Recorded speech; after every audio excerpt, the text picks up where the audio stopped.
Commissioner, Marco Carrion. I think that when Dr. Saeed mentioned that this is an imperfect day, I thought in terms of what we used to say in the church that I served, Brown Memorial Baptist Church, which is here in Brooklyn, that we said, we may not be a perfect people, but we serve a perfect God. But in this context, this may not be a perfect space. We may not have covered every single topic that we could cover. We didn't catch every group that is subject to hate. But at the same time, we are serving a perfect intention to talk about hate, to find ways to get to that utopia space where we are freed of hate and freed of the ways that we have not connected as human beings. So I am grateful that you all are here. I'm grateful to see all of your faces. I'm grateful to see all the diversity in this space. And I'm like really excited about the conversation that we're about to have. As we get started, I want to introduce Deborah Lauder, who is the Executive Director of the Office for the Prevention of Hate Crimes at the Mayor's Office. So please welcome her.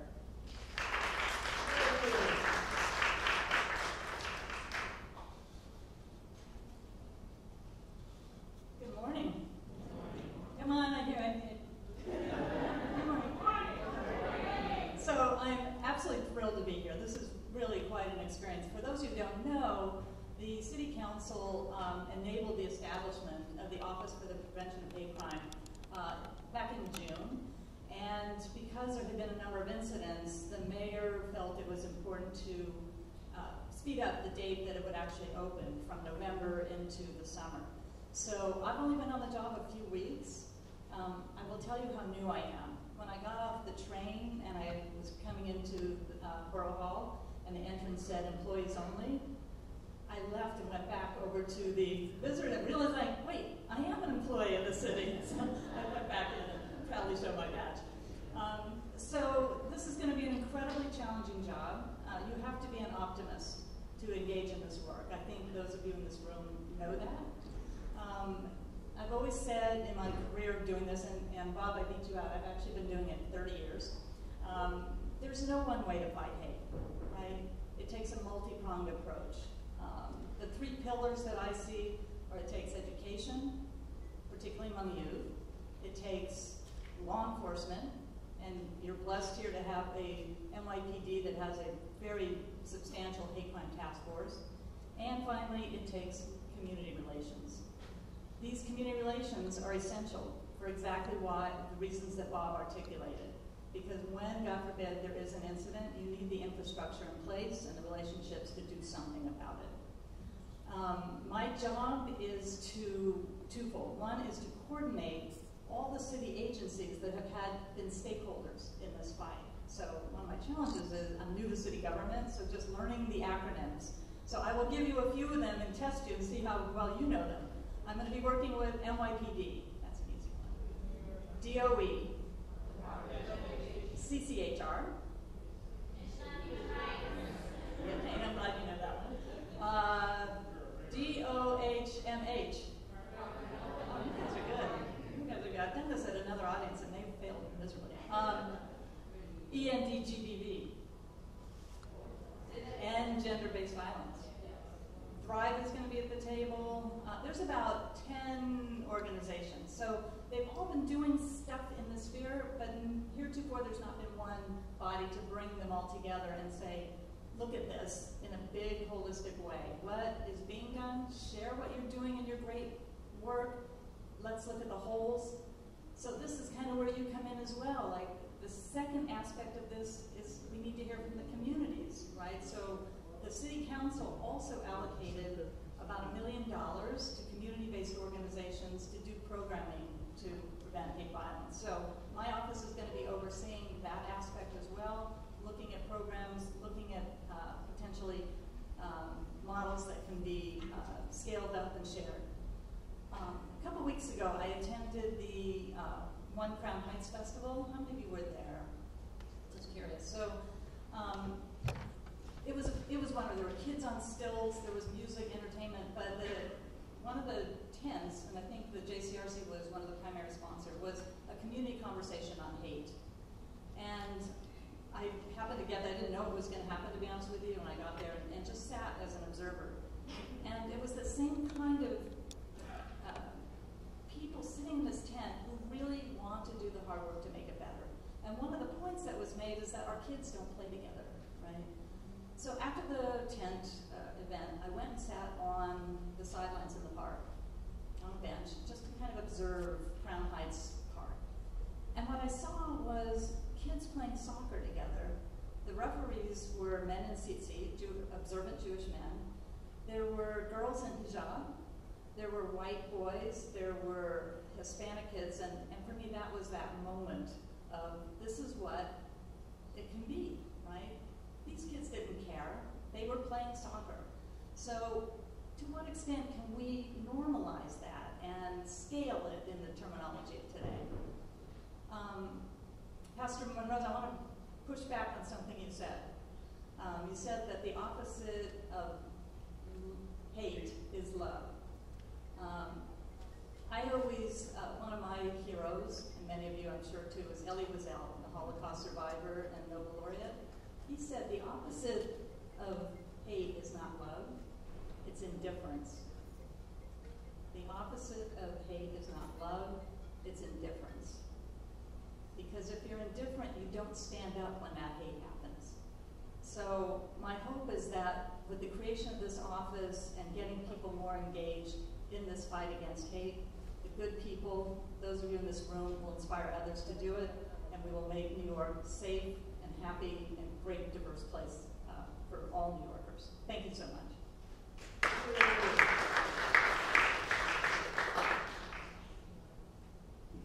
Thank you, Deborah. It's wonderful. So just a little bit of housekeeping. Since our office is doing the food, please make sure that you sign in. If you ate or if you didn't eat, please make sure that you sign in. So just some housekeeping. Now we can move on to the sort of meat of the day, which is our keynote speaker, the wonderful, talented, amazing Reverend Dr. Alfonso Wyatt, who is here today. And I'm not going to read the full bio, but you guys have a bio here. But I'm just going to read briefly from the bio. The Reverend Dr. Alfonso Wyatt is an elder on the ministerial staff of the Greater Allen AME Cathedral of New York. As an advisor, consultant, capacity builder, executive coach, and public theologian, he's a sought after national speaker who provides vital leadership to youth, young adults, professionals in sacred and secular communities in New York and around the country. Reverend Dr. Alfonso Wyatt attended Howard University, Columbia Teachers College, the Ackerman Institute for Family Therapy, Columbia Institute for Nonprofit Management, and New York Theological Seminary, where he earned his doctorate of ministry. He is a founding board member of the Harlem Children's Zone Promise Academy, where I worked. I worked there for a little bit. Yeah, I know, right? Osborne Association, Liberty Bell Fund, the Interfaith Center, as well as the former chair of the 21st Century Foundation, now powered by Tides. So please, everybody, join me in welcoming our keynote speaker, the Reverend Dr. Alfonso Wyatt.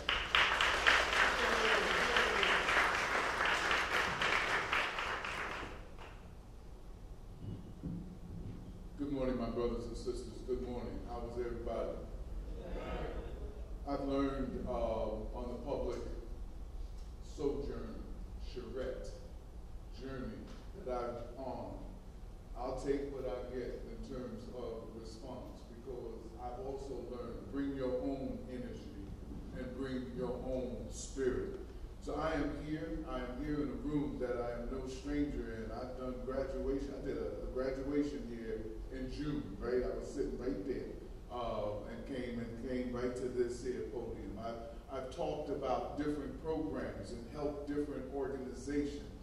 I'm a man on a mission, and I'm very clear about what it is, what it means to be a part of a community, to be a part of something bigger than oneself, to be a part of something and then suddenly think about the whole is equal to the sum of its parts. How you doing that, Mo? And then know that the whole can be greater than the sum of its parts. I'm here on a mission because I was called. I was called by some people that I love and respect. So let me just add to the long list of names. I have to thank my dear sister, Reverend Chloe Breyer, over there. She was very busy. She's always on the phone because something is always on and popping. And so I just want to thank you. I'm glad you came in, or I'd have to go to the elevator and give a speech. Yes. Dr. Sarah Saeed, who I had the she's already embarrassed, who I've had the pleasure of meeting, knowing, and mentoring. One who speaks concern and love. Sometimes you need to just find somebody's eyes that you can look in and be revitalized. I don't want you to take all of that out of her, but she's one of those people.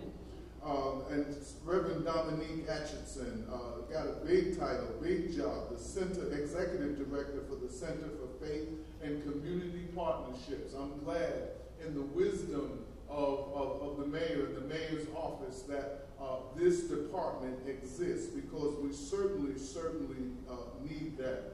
Oh, he's still here. And my brother, my colleague and friend, Reverend Gil Monroe. I love this young brother. I love what he represents. I love how he represents. I love his ability to create community, to bring people together. And to all of the worker bees, the people who toil in anonymity, the people who get the job done, whose name may not be on the program, but nevertheless, they show up. And to my brother and friend, our Brooklyn Borough President, Eric Adams, please, Gil, give him my regards. But I now want to switch a little bit. I want to acknowledge a man who is not in the building. He had great influence on me. And he helped me on my path to becoming a love warrior. In case I didn't say it, and I didn't say it, my message is a message on hate to love warriors. Ain't nobody even said, There's either a hermeneutic of suspicion in the room or just kind of bland compliance. It really doesn't matter, because that's what I'm going to do. Deliver a message on hate to love warriors. So this man had a big effect on me and helped me to see the wisdom and the ability and the storage of what it means to become a love warrior.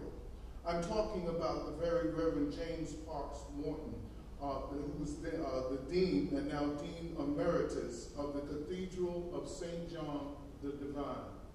I love this man. I met him when I was in my 20s, going into my 30s. I grew up during a time where it was said, and it was avowed, that you don't or never trust anyone over 30. You remember that, Rabbi? You remember that?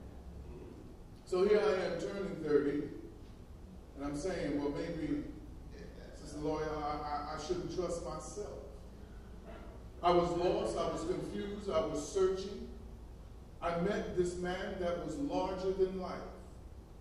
I met a man that knew leaders all over the world, not just in the borough. I met a man that spoke about bringing people together. So when he retired, and when he asked me, would you help me with this idea called the Interfaith Center of New York, I didn't know how I could help, but if my mentor asked for help, I was duty-bound to. You're following me, I'm going someplace. And out of that, he took a young man born in the South Bronx who attended a walk-up, not even a storefront, but a walk-up storefront, if that is not an oxymoron. Church, a family, And he exposed me to interfaith worship, community, brotherhood, sisterhood. I knew nothing about interfaith work, but it was his belief in me. And somehow he knew that there were things inside of me that I was not quite aware of, that I had opportunity to project. And one of them was creating the Rabbi Marshall Meyer Retreat Series, the longest running social justice, multi-faith tradition show, if you will, program, better said, in the whole country. That's what love can do. So with that, I'm armed with this task, and I want to talk to you about hate. And not hate from the usual corners. Because in 20 minutes, which I've already used 6 of them in my introduction, will not be able to dispel hate. But I would hope to be able to press in your spirit an awareness of who you are and who you are. If you don't know that you are a love warrior, I want you on a break to come and let us talk. Let us talk about people who fail and succeed and get up and move against powers, against forces, against principalities, against things that will not stop you, but somehow you have to find the power to persevere. I'm talking about love warriors who care about the needs of other people and not just othering other people. I like that myself. I may have to write that down. I'm talking about love warriors who sacrifice, who go the extra mile. I'm talking about love warriors where it's not just about me, mine, and mo mine, but how can I help somebody? How can my life have meaning? Are you with me? I'm here to talk to you. I'm here to let you know that love warriors are not really understood.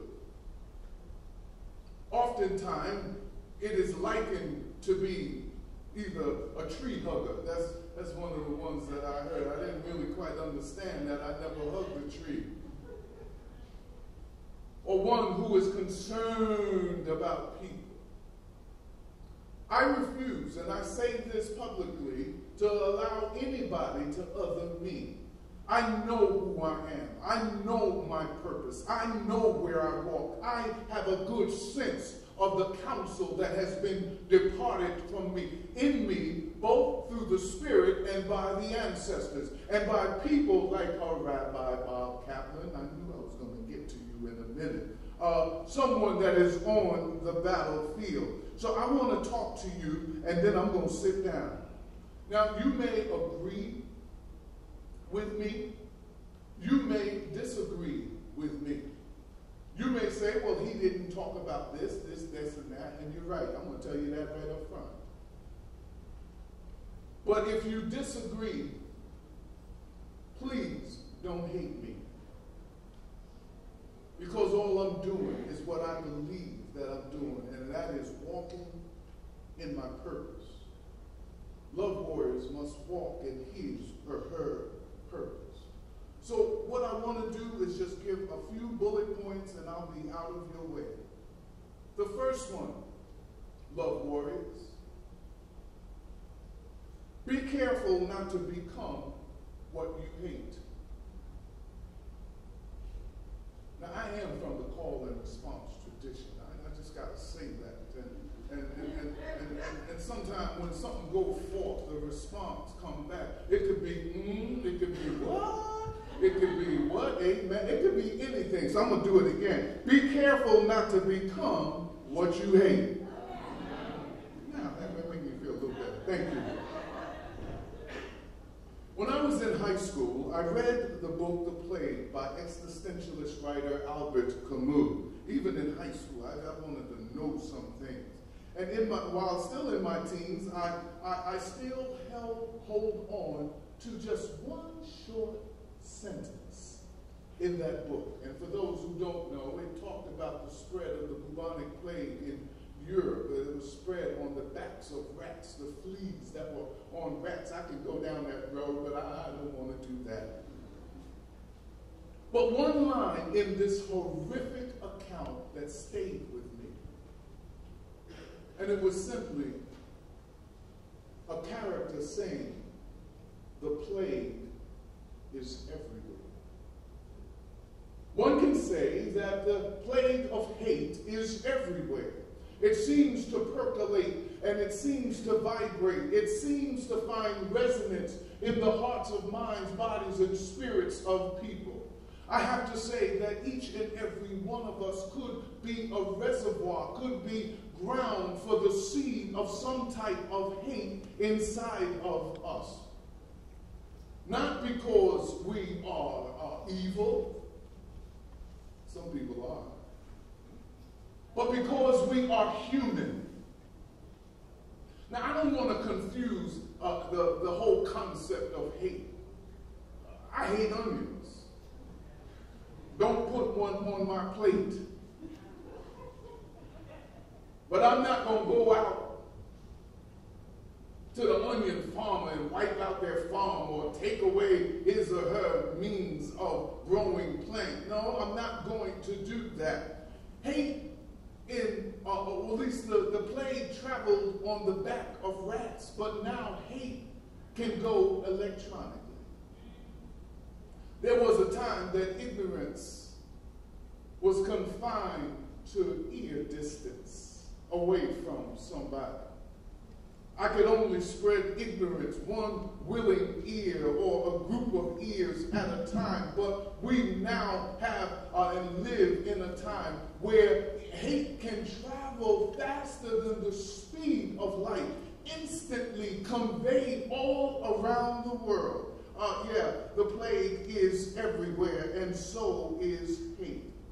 Number 2, never allow personal smallness to get in the way of your spiritual greatness. Thank you, daughter.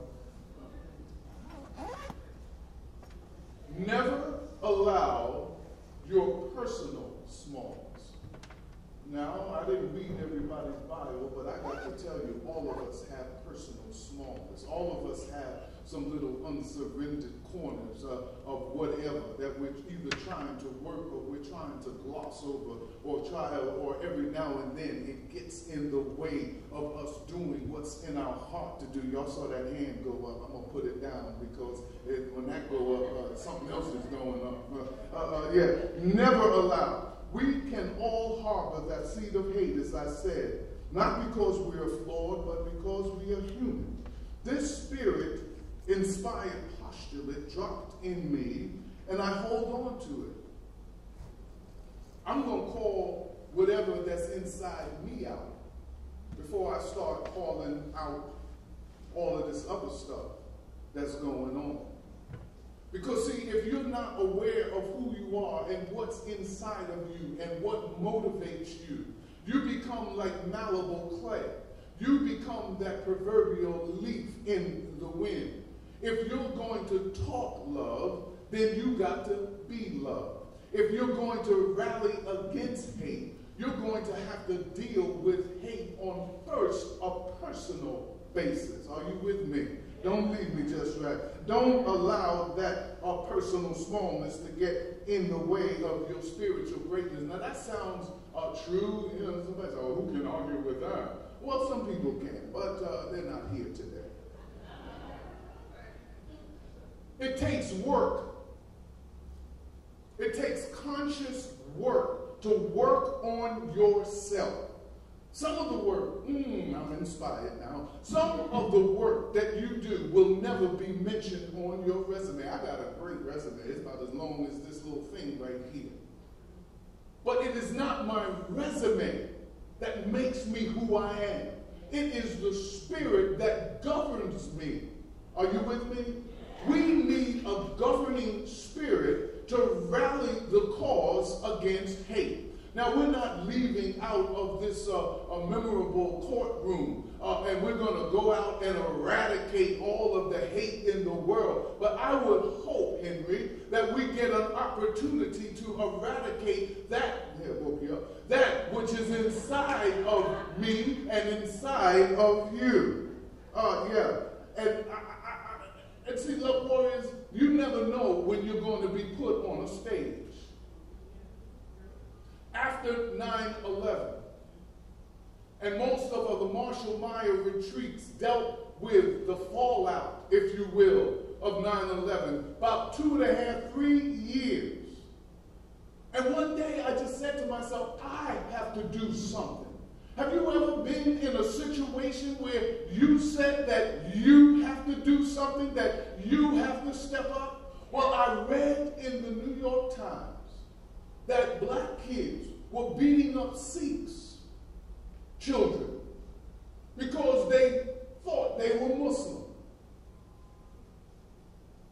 Every now and then there's something that is just a wake-up call, that is galling, that is something that just hits your spirit wrong. I said, I got to do something. I didn't go and have funds. I didn't go to the government. I didn't go to people. Sometimes we think that we can't do because we don't have.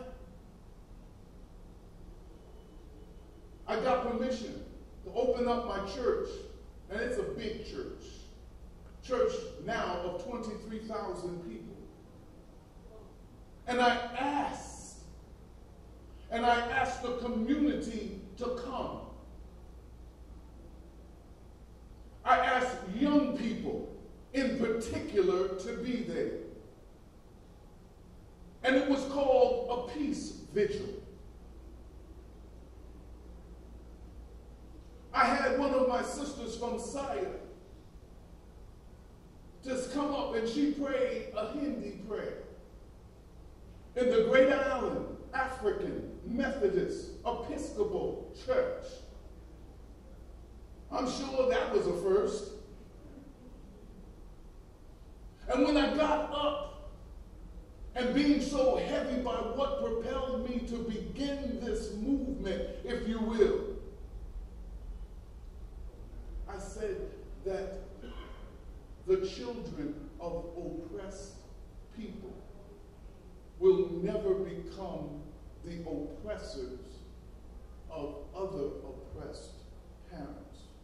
Children. One line, and we were rolling. The next day, the same newspaper that shocked me into action, I didn't know that there was a reporter from the New York Times sitting in this little small peace vigil. And he or she took those lines, and here I am reading them in the New York Times, knowing that these words, not because they're my words, not because of ego, went all around the world. Love warriors, never underestimate the ripple in the pond that you make, because you don't know where it travels or where it goes. My next point, and I only got 2 more. I want you to understand and know that never minimize love in the face of hate. It is so easy to believe that talking this kind of talk really does not resonate, really does not capture the zeitgeist in terms of what is going on in the world. There is power in love. And not romantic love. I'm not talking about that right now. I'm talking about a love that is strong, a love that is patient, a love that keeps no accounts of wrong. I'm talking about a love that stands the test of time. But it is so easy to say, Fonzo, you got them Pollyanna glasses on. Them primrose shades. Let me just give you two quick examples. You like that?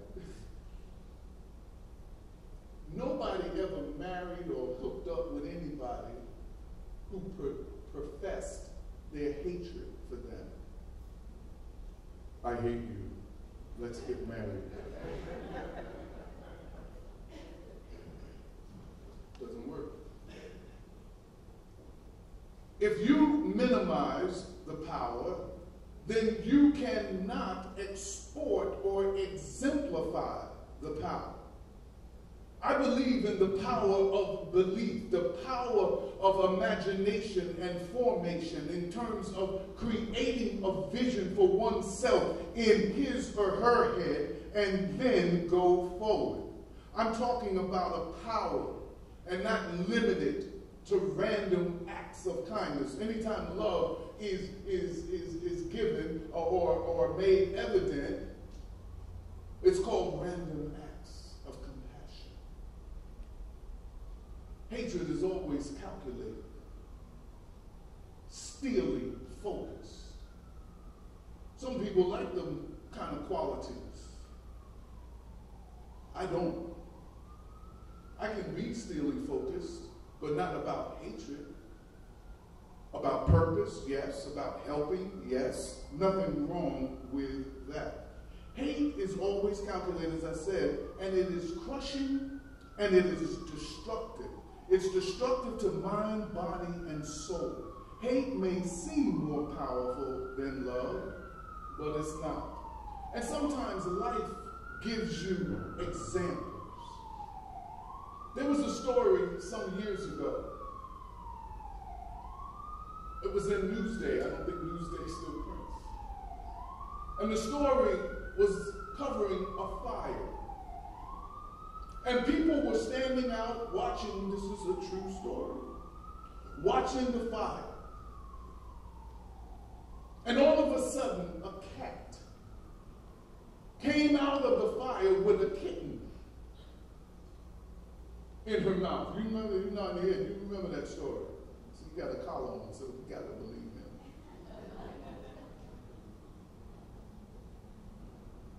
I said her. I knew it was a mama cat. They didn't have to put the pronoun in there. The daddy cat may have said, well, I got to call the fire department. I got to find a ladder. Mama went into the fire. Stay with me. And pulled out one of her kittens. Went back in the fire 2 or 3 more times. An animal predisposed to fear fire found the courage to go against fear and do and save her family. I learned a lesson, beloved. I learned that love has to be tested in the fire of one's life and reality. Anybody can say, I love you, and give some chocolates and give some flowers, but can you demonstrate love? I look at life to find examples that reinforce who I am and where I'm going. My last story. It's about a trip I took to Nebraska. I've been to just about every state in this country. This boy from the South Bronx with a message of love. And these were in secular situations, but that's why I had to understand the role of being a public theologian. There's some truths that speaks to everyone. So I'm in Nebraska. They called me up, Reverend. We want you to come to Nebraska. I said to myself, Nebraska. And we're in Lincoln. And we want you to fly out, land in Omaha, rent a car, and come on out to Lincoln. Now, in my mind, my New York City mind, that's like being in White Plains driving to Staten Island. That's a far drive. So I think, well, I can do that. I'm in the car, Chloe. I'm driving, I'm going, I'm dealing, I'm doing. And I come up to Lincoln, and I'm still driving. Now, this is before GPS, so, you know, I got a piece of paper. Just keep on going. You know, it ain't telling you nothing. And then it dawned on me, boy, you ain't seen another car coming in the opposite direction. There's a 2-lane highway. So I'm going even faster. They don't have speed limits there. They just got a sign with a question mark on it. You know, whatever you can do, do it. So then my imagination started running away with me. I said, you're going to drive into them cornfields. Because there were hedges I couldn't even see over. You're going to drive in there, and Malachi going to get you. The 3 people that chuckled know who Malachi is. You never see them little children of the corn. I felt something was going to happen to me. I was amusing. I was trying to get to this place. But then my spirit, proper spirit guide, told me this, and I'm going to tell it to you. You can learn a lot from evil, and I'm just going to paraphrase hate. Evil never argues with evil when it comes to doing evil. If I would do what we call in seminary and in literature an anthropomorphic manifestation and bring evil alive in the form of perhaps crack cocaine and heroin, do you ever think that those 2 drugs would argue with one another in terms of who first is going to tear down a human being or tear down a family or tear down a community? One would say, you go first, you slow them up, heroin. I'll jump on them and I'll show them why they called me crack. No, evil gets with evil. Evil will collude with evil to do evil. But flip the script and look at good. Good fights good when it comes to doing good. Good argues with good. Good holds committees to discuss good. Good will take down and disembowel good. Good will take good, turn it upside down, and shake all of the goodness out of it. Good will research good and come to conclusions that are no good. Good will do whatever it can to hamper, to hinder, to halt good. I was told to speak this to love warriors, to speak this to people of influence, to speak this to people who have ear, who are working for a good. Just because your good does not look like my good, it does not mean that it's no good. Thank you. There are so many ways and so many forces and factors that allow us to move. So, love warriors, this is a time to recharge your love batteries. You can't give out without taking in. Just this morning, I've seen it about 3-4 different times, and I look at it every time. About that baby on the number 4 train. Kingsbridge Avenue, a stop that I've been to many times. The dad, for whatever reason, jumped on the tracks and pulled her with him. My love battery was recharged when I saw people, many who probably would be pushed out of the country, when I saw them down on the tracks and pulling that baby out of harm's way. My love battery was recharged. So let me tell you something. Spend time recharging your love battery. When you're home, don't talk about what's going on around the corner or down the street. There comes a time that you just need to be with the people that you love, that you need to commune with the people that you love, that you need to take the same thing that you've given to other people and give it to the same people that's in your house. Make sure that your love battery is recharged. Whatever you can do that refreshes you, whether that's reading, Rabbi said you reading on his little tablets now. I don't care how you read. Read. You like to sing, can't sing, sing. You like to cook, ain't nobody eating your cooking, cook anyway. And beloved, don't you lose your sense of humor. I'll go back to Elie Wiesel. He said the first casualty of death in the concentration camps was humor. You're very important to this movement. There's not a million of us here, but you're very important. This is the closing. I write poetry. I want to give you something that came to me in my confusion, in my quest to find light and find me. The title is The Enlightenment. Children of the light, heed this urgent call. Use thine power over darkness. Stumble, never fall. Illume dark corners in all hearts and minds. Share this precious flame, the tie that binds.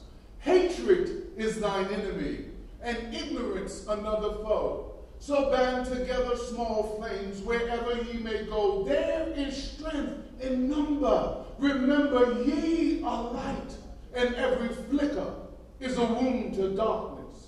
This our eternal fight. Peace, deuces.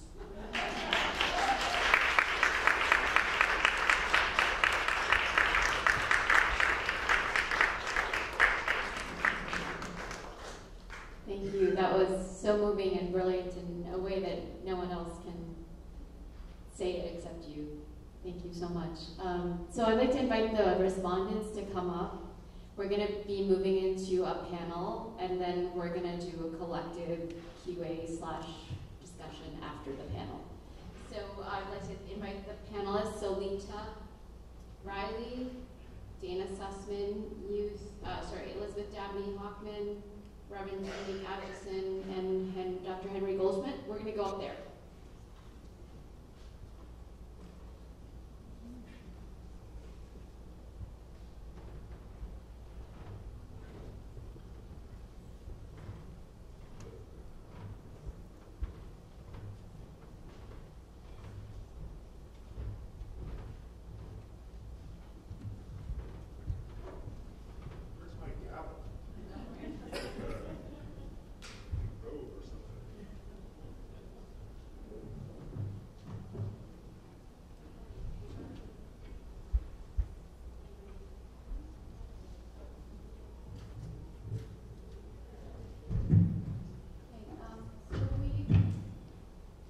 Going to quickly move into, you all have the bios of the speakers. The way we're doing this in the morning and afternoon is that we're having panelists talk from different lenses on the topic of hate and responding to Dr. Reverend Wyatt's remarks. So Solita Riley from the Kairos Center and the Poor People's Campaign will be talking from the angle of class, the class divides in our communities. Dana Sussman will be talking about human rights. Elizabeth Dabney Hockman from Kids Spirit Online will be talking about youth and education. Reverend Dominique Atchison will be talking about race, and Henry Goldschmidt will be talking about religion. These are some of the ways that we are divided in our society. These are some of the barriers that prevent us from creating a shared society. And one thing before I just turn it over to Solita to start us off, because I wanted to say I'm now leading the Civic Engagement Commission. And for me, creating a shared society is fundamental to civic engagement, because civic engagement is getting people out into communities to help one another work towards a common good. And we cannot do that when we are divided.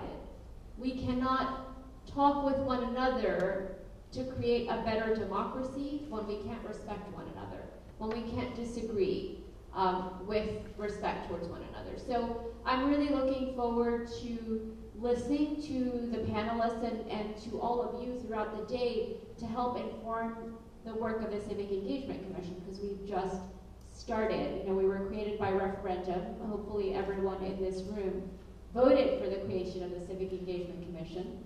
But we're just starting out, so this is an opportunity for me to really listen to all of the experts who are here today to help us with that. So Lita, why don't you just say a few words about, you have the bios, but say a few words about yourself and then a response to Dr. White. Good morning, everyone. It's wonderful to see you all, and I thank you all for being here and taking advantage of this opportunity to discuss the ways in which we are being pitted against each other. I'd like to thank the mayor, this great city, and all of the agencies and organizations that have convened this forum. Thank you for introducing me, and I guess just to say a little bit more than you can read on the bio, I am a member of the Poor People's Campaign, National Call for Moral Revival, and it's from my membership with that campaign that I want to speak to issues of class.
share as well, just by urging you all to stay vigilant. As Dr. Wyatt said, good looks for good and doing more good and outdoing good. If we can stay vigilant, we can see the ways in which we are together, we can see the ways in which we need policy to safeguard us, and as we say in the campaign, everyone has a right to live. Everybody's got a right to live. We sang it in the campaign, somebody's hurting my brother, somebody's hurting my sister, and it's gone on far too long. If we stay vigilant and aware and together, we can speak the truths that we all need to hear and create the society that we all want to live in and find and have that peace that we all so very much long for. And so I'll close with that. Our next respondent will be Dana Sussman, the Deputy Commissioner at the City Commission on Human Rights. Good morning, everyone. I'm honored to be among you all today. I want to talk a little bit about the concept of human rights within the United States. So when people think about, we are the Commission on Human Rights. We are the anti-discrimination enforcement agency for the City of New York. And we enforce the local law, the New York City Human Rights Law. Most of you would think of us more of like a civil rights agency. The anti-discrimination laws in the United States and locally in New York City and New York State are traditionally known as civil rights laws, but we're called the New York City Commission on Human Rights. So what does that actually mean? The concept of human rights is mostly thought about, I think, in the international context, but obviously we do it locally here. And the concept of human rights thinks about affirmative rights, the right to health, the right to life, the right to land, the right to housing, the right to safety and bodily autonomy. In the United States, the tradition has been negative rights. So the right to be free from, the right to be free from government intrusion, the right to be free from discrimination, the right to be free from interference in your right to assemble, your right to free speech, your right to religion. So we are in the unique position at the Commission of really taking our name and our legacy as the Commission on Human Rights and melding it with this concept of and limitation of negative rights. And so the Commission on Human Rights was born out of the 1944, or I think 1943 Harlem race riots. We were founded in 1944 by Mayor LaGuardia. As I think it was called the Council on Intergroup Relations. And the idea was not novel, but 75 years ago, and we're still working on it, bringing communities together that were in deep tension. In the 50s, we were given, our name was changed, and we were given enforcement authority to combat housing discrimination. So first it was housing in, I believe, 1958. And then in the 60s, we were given authority to enforce anti-discrimination laws in the context of employment. And the Commission has played a role in movements in this city. I like to think of it, I don't know if everyone will get this reference, of the Forrest Gump of civil and human rights. You kind of see us pop up over the decades in these random moments of history, or not random, but significant moments in history. So we celebrated the 50th anniversary of Stonewall this year, of the Stonewall uprising that galvanized the community around LGBTQ rights, in a really significant and monumental way. Prior to Stonewall in 1966, gay rights advocates organized what's called sit-ins, taking the lead from the civil rights movement of sit-ins, and went to bars in the West Village to sit and have a drink and be openly and proudly gay. That resulted in people being, in some circumstances, people being turned away, in other circumstances, people being welcomed. And the Commissioner on Human Rights in 1966 or 67 announced that we have protections based on sex in the New York City Human Rights Law, and we are going to interpret that to cover sexual orientation. This is in the 60s, and this was a black man leading the commission at the time. I don't know if you're all aware, but in less than 2 weeks, the United States Supreme Court is going to hear arguments on this exact question, 50 plus years after the commissioner in New York City very matter-of-factly said, of course sex discrimination includes sexual orientation. So that was, the 60s. The 70s ushered in sort of the leading light in my mind for the Commission on Human Rights, now Congress member Eleanor Holmes Norton. She's the Congress member representing the District of Columbia. And she was our commissioner from 1970 to 1977. She had been leading the gender justice movement in New York City, and she held the first public hearings on gender discrimination in the workplace in the nation. And the term sexual harassment was first publicly reported out from a New York City Commission on Human Rights hearing in 1977. So again, we were born out of racial tensions in the 40s and 50s. We had an integral moment in time in the gay rights movement in the 60s. We were on the ground coining part of the movement to recognize gender discrimination and sexual harassment in the workplace in the 70s. And the work continues to this day. In the 90s, in the late 80s and early 90s, our team, and some members are still on our team, were on the ground during the tensions in the aftermath of the Crown Heights riots. And so I think about that legacy in the work that we're doing now, and thinking about we are not just a civil rights agency, but a human rights agency. So we have, again, our law that protects New York City residents in sort of all aspects of our city living: your workplace, your housing, your ability to go to the movies, to the park, to the library, to a restaurant with your family and be treated with dignity and respect. But in addition to that, we engage in affirmative outreach and education and bringing communities together. We bring in those affirmative rights and obligations, and that is through our interfaith work, that is through our racial justice work, that is through our convenings of public hearings, issuing reports.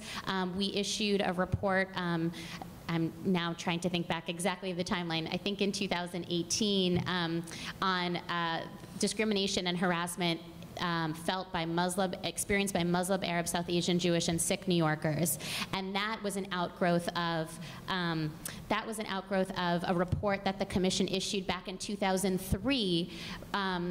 Documenting the harassment and discrimination that Muslim New Yorkers had felt in the wake of 9/11. So we revisited that work and did it again, expanding sort of the audience and the people that we wanted to speak to about it as tensions and hateful rhetoric were coming out of the presidential election cycle. We wanted to revisit that work and see what we could be doing better and differently.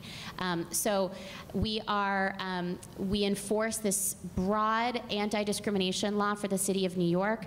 I can talk more about that in detail if people are curious, but I think we also take this mandate of lifting up the humanity and the intersectionality and the vibrant communities of New York City through our outreach, education, public documentation, and public convening function as well.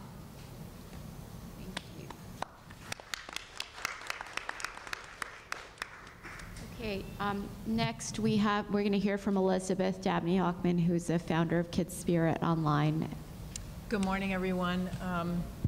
It's wonderful to be here, and Reverend Wyatt, I want to thank you also. It was such a joyful experience being called together with a sense of urgency and passion that we all share in trying to build a shared society for everyone. And I feel like in thinking of love warriors, both here and around the city, I feel like children and kids are intrinsic love warriors.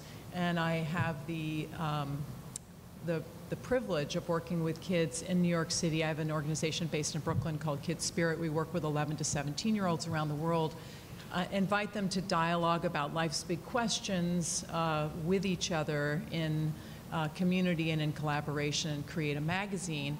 They're doing articles and artwork, videos, and poetry. We've been publishing for 12 years, and it's an extraordinary experience in building on the natural tendency of love warriors. And the way I think that it's been very interesting to be able to do this as an unaffiliated organization and invite kids to also discuss issues regarding their own faith backgrounds and traditions. So this is a unique sort of tilt on engaging kids about what they care about what they're passionate about, and doing so including conversations about faith, which of course is not typical. So we work with kids around the city, around the country, and we've published kids from 28 different countries.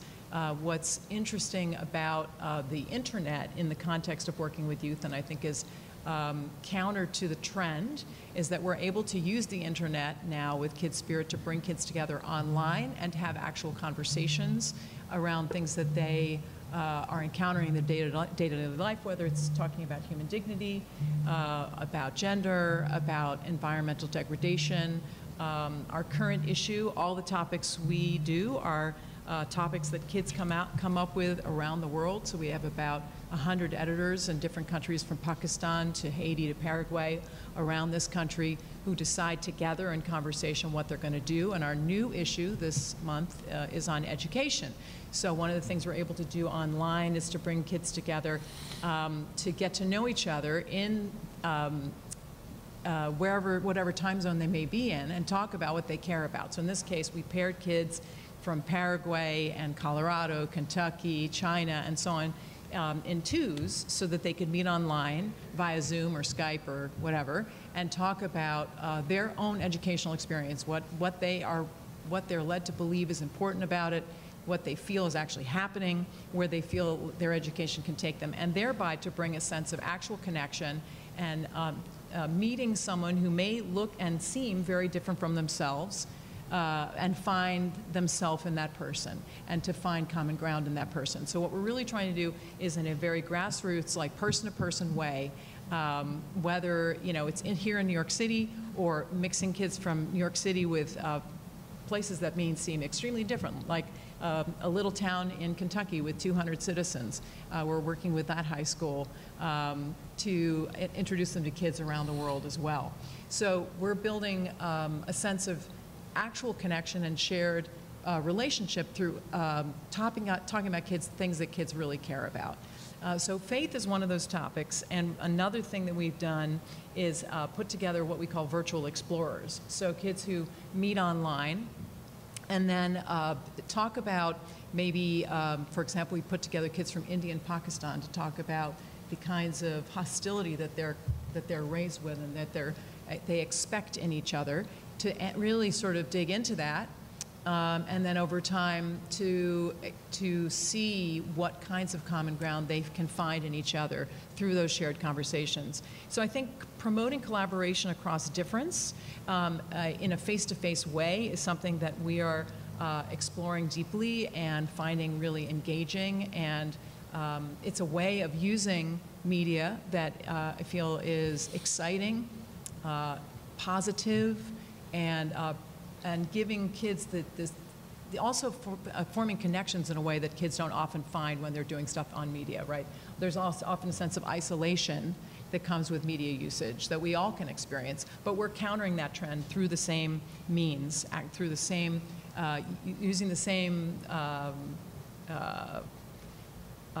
tools. So one of the things that we have found kind of exciting is that 100% of the kids that self-reported through working with Kids Spirit find the experience empowering. They find that they're building a better sense of themselves and their sense of purpose, their sense of what matters to them in conversation with people who may have things in common with them superficially and may not.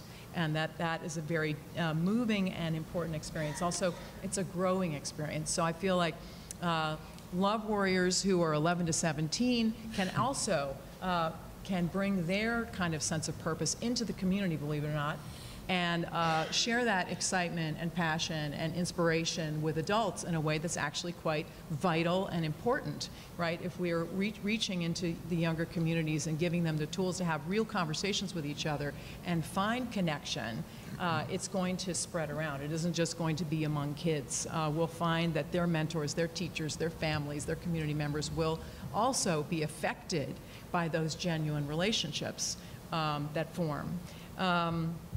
One of the things that we deal with in Kid Spirit is language barriers, educational differences, trying to navigate cultural differences, balancing mixed ages. These are all things that we deal with on a routine basis. But I feel like what we're able to offer is a sense of a hands-on experience where you're, in order to feel like you're learning and growing, I think a lot of kids feel that if they have a chance to do that in connection and collaboration with their peers, and it's youth-led, it's much more interesting for them. They're automatically engaged.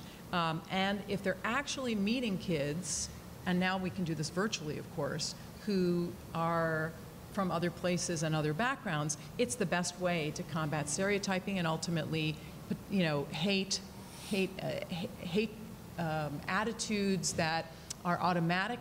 And if we can give kids actual opportunities to talk to each other and create together, do together, participate together, that's a deep experience. It's not enough, we find, to promote acceptance, but we have to make sure that marginalized communities are empowered to fully participate and that they have the skills and confidence that comes from these kinds of experience to share their experiences. So thank you for inviting me to participate in this important conversation. It's really important that we vision together, and I think kids are a big part of that.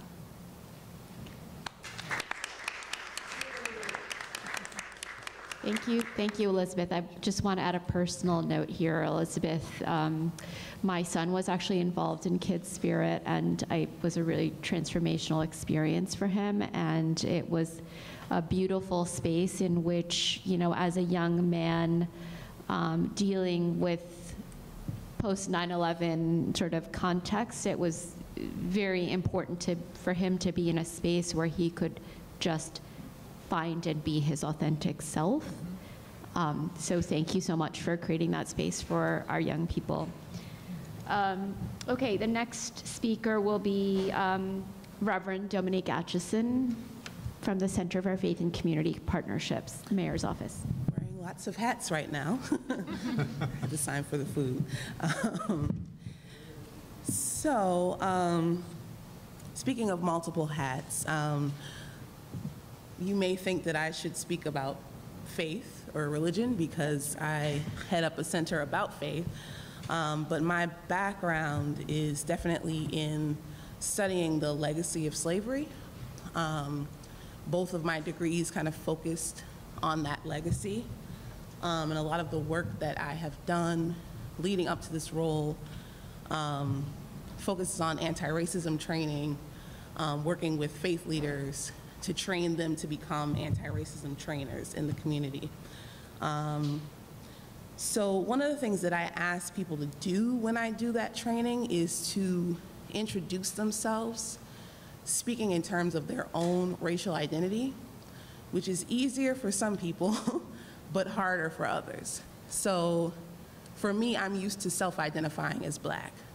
But for people who we identify as white, it's a harder thing to do.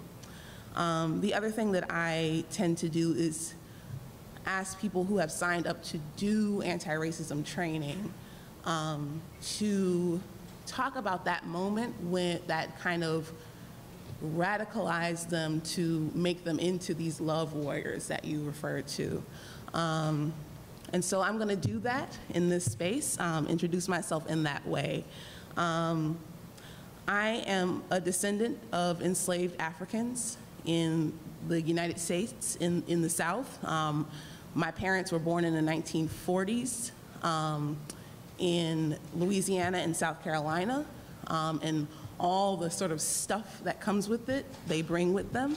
I was born and raised in the South Bronx, BX for life, and still live there in the same neighborhood. And I sort of live in the legacy of slavery and sharecropping and all those things. I also am a product of a family where people are of mixed colors. So all of the sort of colorism and things that come with that within Black families. So I come with all of that legacy. I think the moment that sort of pushed me into wanting to always think about the legacy of slavery and race as a topic I am a product of independent prep schools in New York City, and there was one moment in 9th grade, and many of us who are people of color who have been to predominantly white schools have this experience of raising your hand and nobody calling on you. Well, Thank you. And so we had whenever we heard the words mandatory assembly, it was somebody did something racist. And so we had a mandatory assembly, and we were talking about issues of race. And I was raising my hand. I don't remember what I wanted to say, but nobody would call on me. A white boy said, let me give you context before I say this. I was one of three. I was the youngest of three. We all went to the same school. All of my siblings went to the same school. There were a couple other people who were people of color who their parents sent all the kids to the same independent prep school. So there were a bunch of us who all went to the same sorts of schools who were people of color. Meanwhile, there were other black people who were cleaning the school. Meanwhile, there were people who were Latinx who were cooking in the background. We were in the cafeteria. We're watching all this happen. This person said, the problem with minorities is that they don't want to work and they don't want to be educated. This was 1995. We all were in this cafeteria together. So I think that a part of the work that I do is born out of that moment where I experienced I had the experience of feeling invisible and actually being invisible and being with a community of people who had been deemed invisible. And I think that that is one of the kind of major things that we want to talk about when we're talking about racial justice and sort of racial interactions. A lot of times we just sort of say someone doesn't like someone because of their skin color. It's much deeper than that. It's much more complex than that. It's much more rooted in our history than that. And I think one of the things that I try to communicate to people is that absolutely race is a construct. Absolutely race is something that really doesn't exist. Everyone is sort of multiracial in lots of ways. But it doesn't mean that the history of racism in this country and in this world doesn't have very real and very kind of life or death consequences. And I think that something that we as New Yorkers need to understand is that we have a really specific history that has to do with race. We always sort of separate ourselves out. We're not in the South, we're not in the Midwest, but there are very specific kind of legalized histories to the ways that our city is segregated, the ways that some people end up in certain neighborhoods with a lack of certain types of resources. There is a very specific history, and if we only think in terms of what's happening right now, then we lose the fact that there was a very intentional history around the ways that our city is racially segregated. And so we have to think in broader terms, not just sort of I don't like you because of the color of your skin. That is a thing, but that's rarely what's kind of at the core of people's discomfort or anger or hatred. I think in terms of our nation and what's happening right now, there are a lot of people who are saying things like they're Nazis now, or people are racist now, and people started being racist again. But this is something that's been ongoing. It's just kind of come back to the light in a way. And one of the things that I wanted to talk about briefly is the census data that came out while Obama was president. So we had our first black president, our first non-white president. In the midst of this census data came up saying that by 2050, white people will no longer be in the majority. And I think that the backlash was a sort of fear around that. I think people experience that, white people experience that as you're going to disappear. Not that you're going to lose your majority, but you're going to actually lose your life.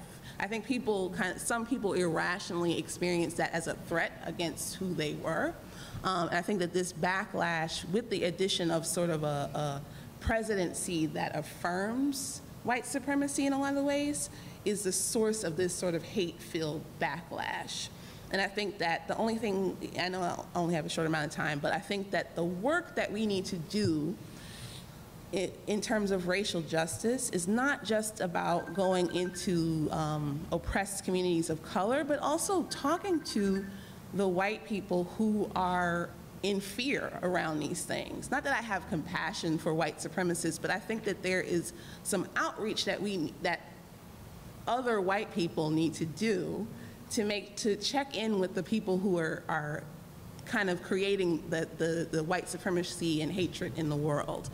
So the advice that I would give, I mean, we're not an all-white group, we're not a white group, but just in terms of the work that we need to do, it's not just about the people who are being oppressed, but also the people who are doing the oppression. Thank you.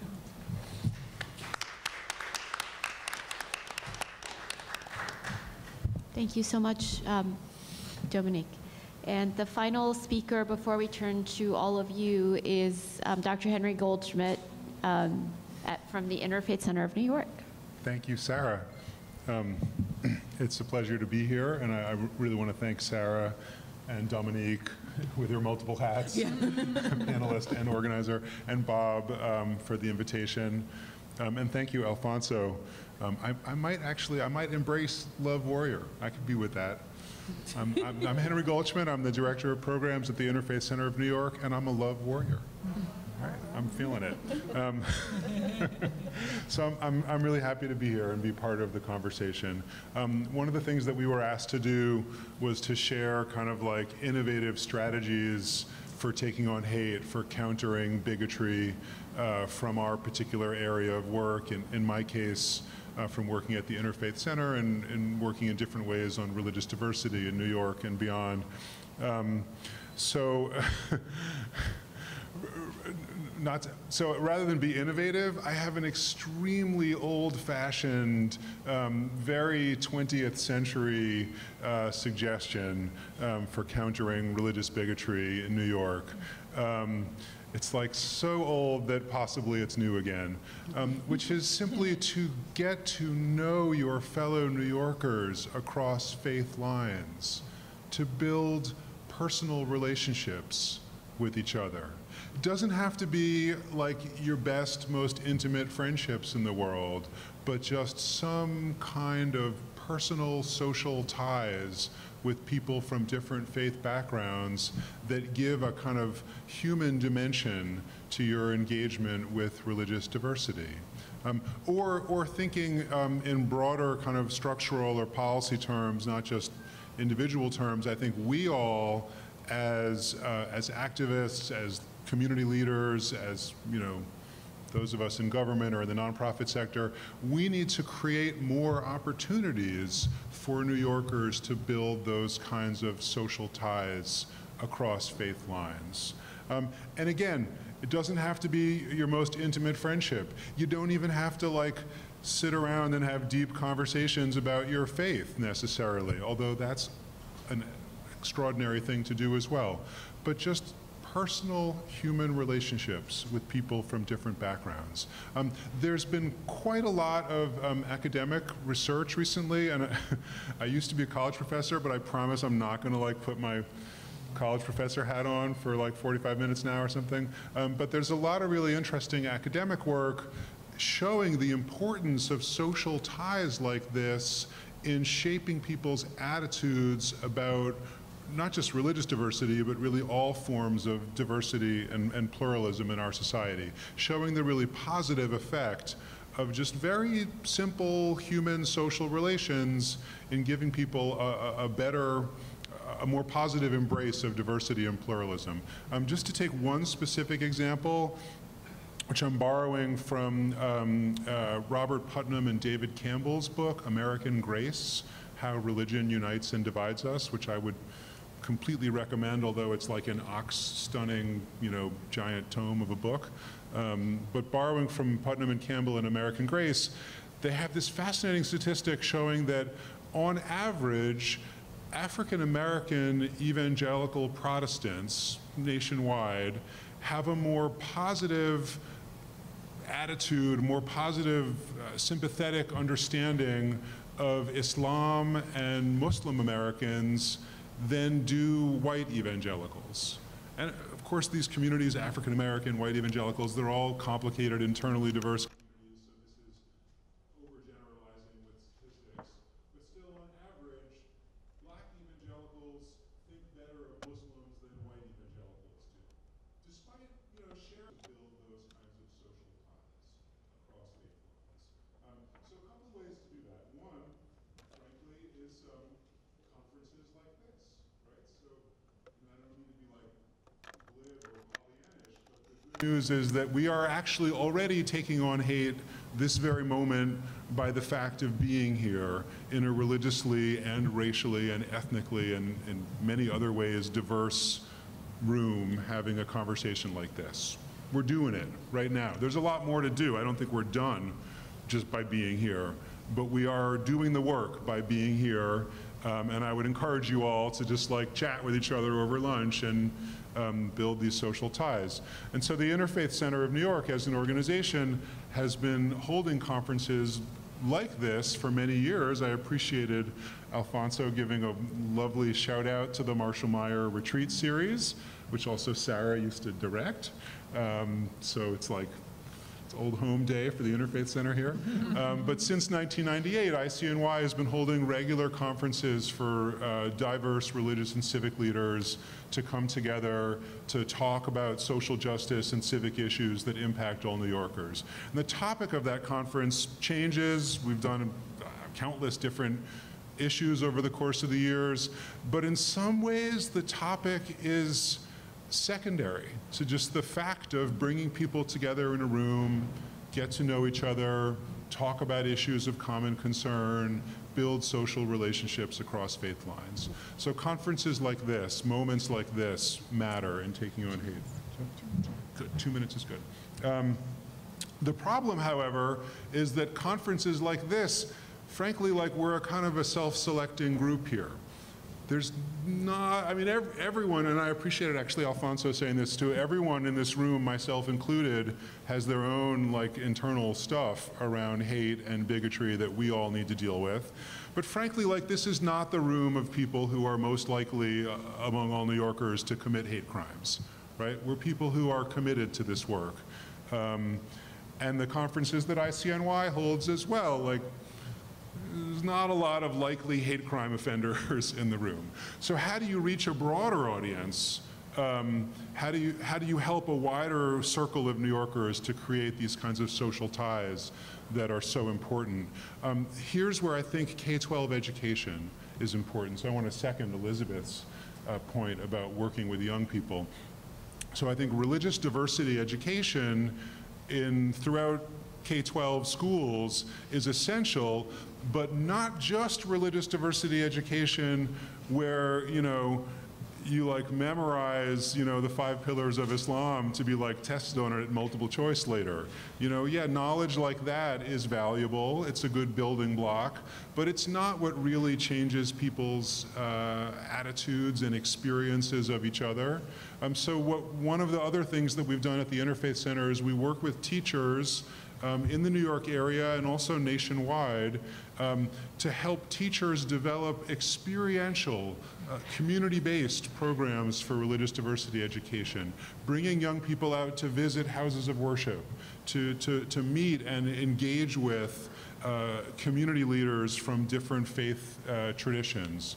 Again, giving that kind of personal, human dimension to the experience of religious diversity.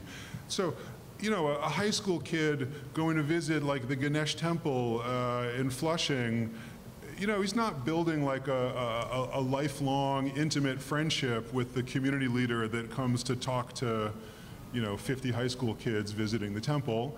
It's not like an enduring, profound human relationship, but it's still a human encounter. It's a moment of seeing Hindus in this case as, not just an abstract entity, but oh, that guy that I met who was pretty cool. So it's through, again, this kind of human element of diversity education that I hope we can reach a really wide range of New Yorkers and help them build these relationships across faith lines. And I'm a little over time, and I'll stop there. Thank you, sir. Thank you so much to all the panel. Thank you, Henry. Okay, we want to make sure that we give time for audience responses and questions. So if you would like to ask a question, I'm going to ask you actually to just maybe make a line there so you can use the mic at that podium to ask your question. So we can all hear each other. Is that okay? So far, one person. Yes, but either is fine. Just to try to be brief. No sermons. For comments and questions, both.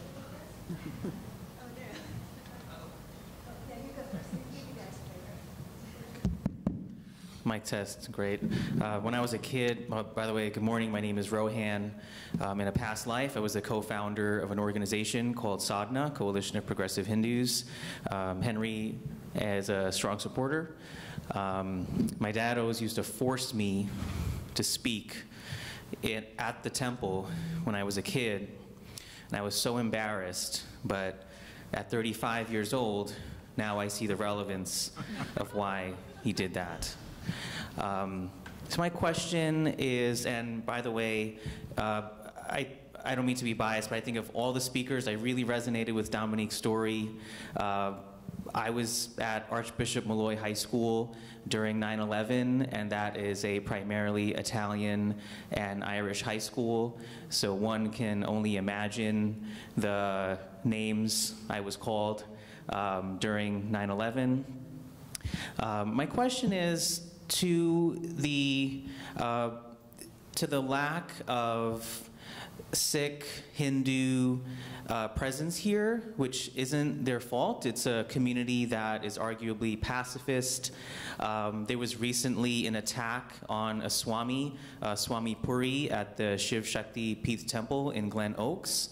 CAU did a lot of hard work in trying to connect that temple to CCHR, to MOCJ, to NYPD, and it was a very hard exercise because a lot of those communications started to close as we wanted to really break bread with that temple.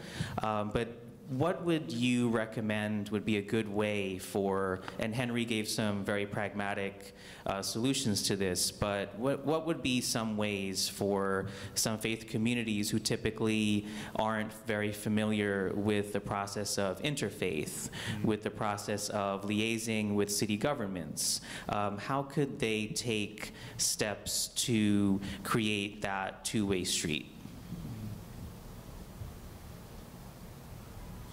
Well, I appreciate your acknowledging the Interfaith Center's role, but I think, Dominique, if you're talking about engaging with city government, Sure.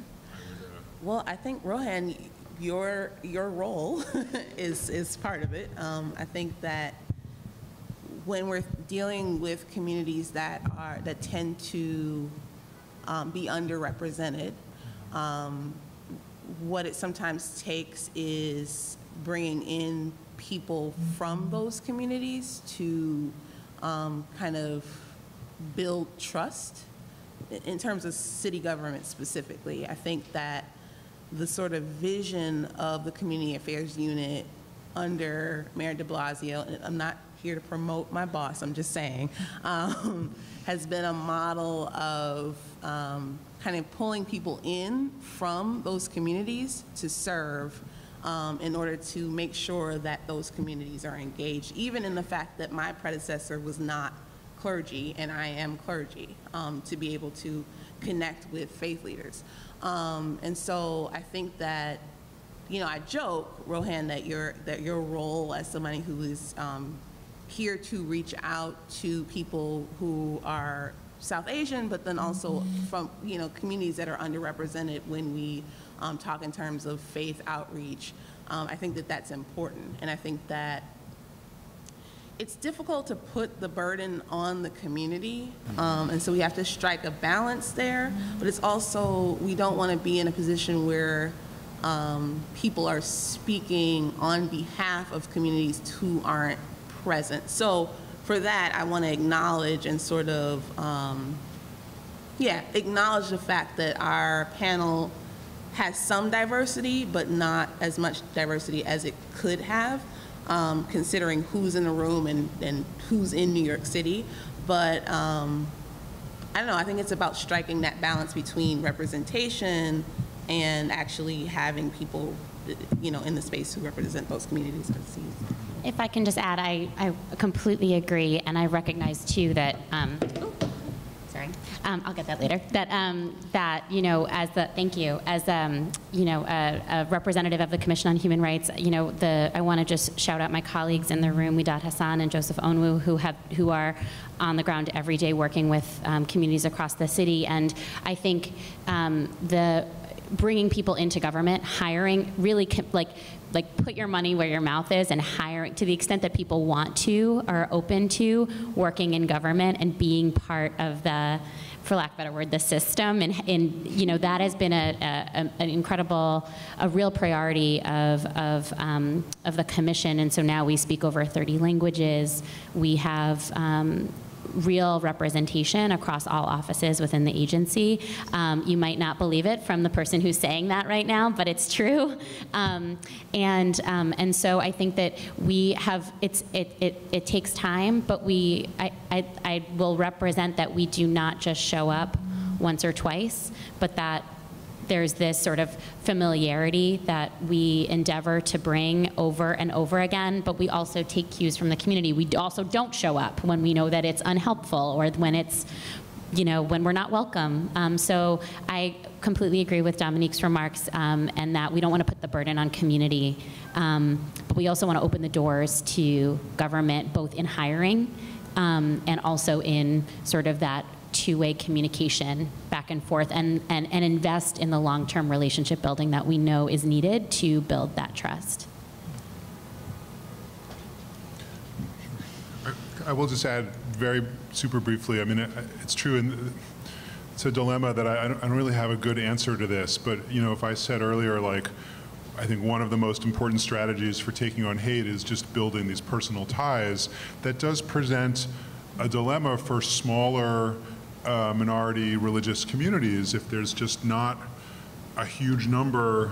I mean, of course, there is a huge number of Hindus in New York City, but like on a national scale, statistically, it's a smaller faith community than some other religious minorities, and it does present like an extra challenge. Like, you don't want to put this burden on a community that they need to like step up and make friends with everybody. So I don't know the answer to that. It does make it kind of harder for smaller communities. I just want to add something here. I think that by virtue of being a minority in a majority context, we're already every day doing that work of bridge building just by virtue of where we are. I also think that the work of building people-to-people connections takes a lot of time. And as somebody who was born in India, you know, I was not surrounded by Christians and Jews. My first friends were Hindus primarily. And coming to New York City, one of the beautiful things that I found about a space like the Interfaith Center is that it was actually the only interfaith organization that was deliberately reaching out across, you know, the Christian-Jewish framework.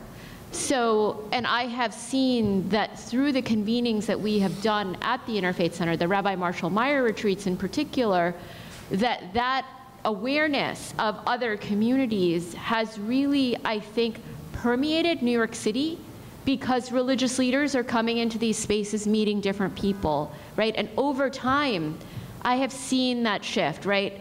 This mayor was the very first mayor in New York City that ever appointed someone to liaise with the Muslim community.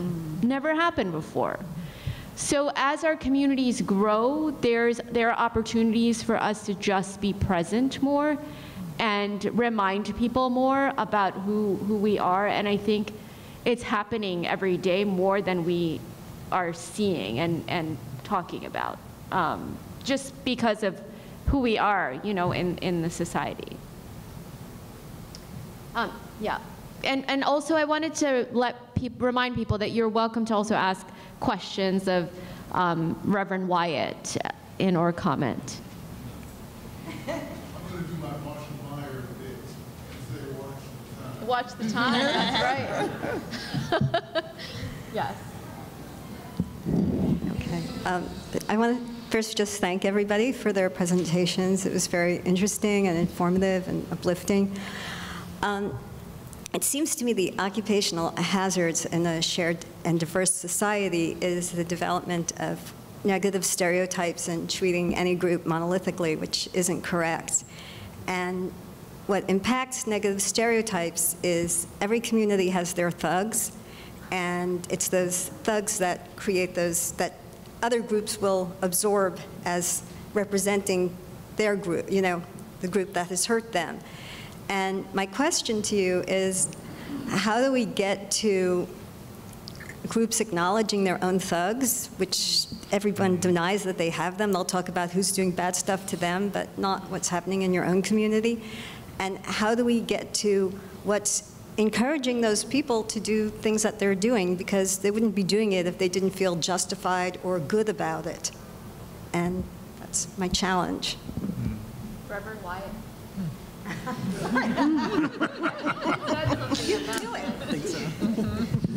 It's so funny that you called me. I think, yeah, everybody has thugs, but unfortunately, I become part of the thuggery by projection of the danger of one story. So I have to prove who I'm not, as opposed to other folk having the luxury of proving who they are. And there is a difference. Would anyone else like to? Well, I would just very briefly say, because Rohan, you were so generous in shouting out ICNY before, I actually think of Sadhana as an organization as really a model of this. There are a lot of organizations, and Sadhana is the first one that comes to mind because of the way the organization, its mission, I think, is twofold. And correct me if I'm misstating this, but half of it is to sort of be a Hindu voice in progressive social justice work more broadly in a kind of interfaith civic setting. The other half at the same time is they're very committed to taking on conservative Hindu nationalism and really like shouting out, like not just naming and analyzing and confronting the more, in my personal opinion, sort of negative or dangerous voices within the American and global Hindu community. So I think there are organizations that are doing a lot like what the question just asked. Just to address your question a little bit, I had to sit with it for a minute because the word thug kind of brings up some triggered stuff for me, so I had to Your mic. kind of process it. Your mic. Oh, sorry. So I was saying that the word, there we go. The word thug is triggering for me as an African American person. So I hear what's I hear you, but I'm struggling to hear you. So I hear that you're saying that there are people in every community who kind of perpetuate hate in one way or another. There are people in every community who commit crimes. And I think that in each community, contrary to popular belief, in each community there are people who have set up nonprofits, who set up their church, their house of worship, to address sort of internal issues. I know, Pastor Monroe's back there. He does a lot of work within, with gangs, and I've been out there in the streets, specifically with, within certain communities, helping people get out of gangs, helping with gun violence. So like, I think that there's often this argument when Black Lives Matter came up. It's like, well, why are we talking about the police force if you people aren't, dealing with the things that happen in your community? And I think that we are.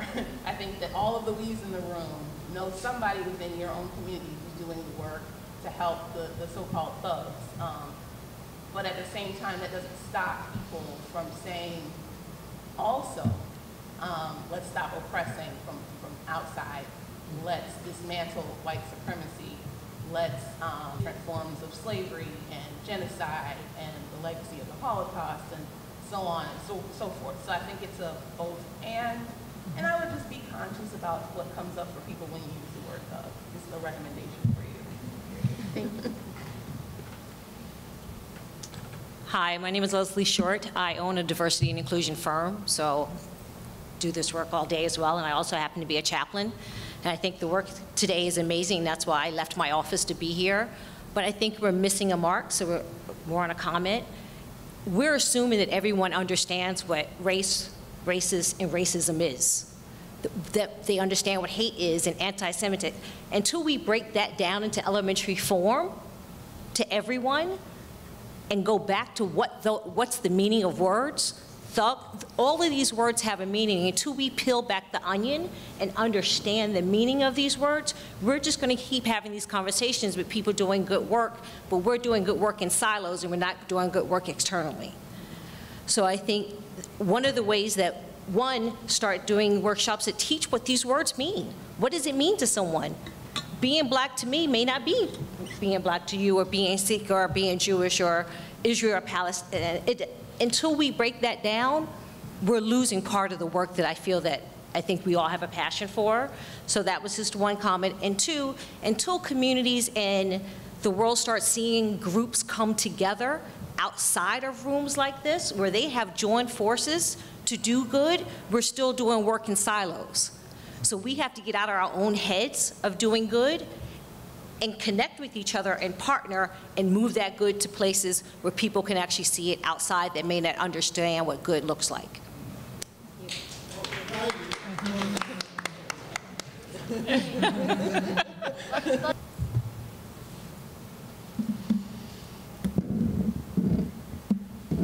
I appreciate all of the panel, and especially I appreciate the Sarah, who invites our organization, ACMW, every year. This is our second or third year to participate in these functions and these activities. So I want to say some words in a poetic manner on human rights.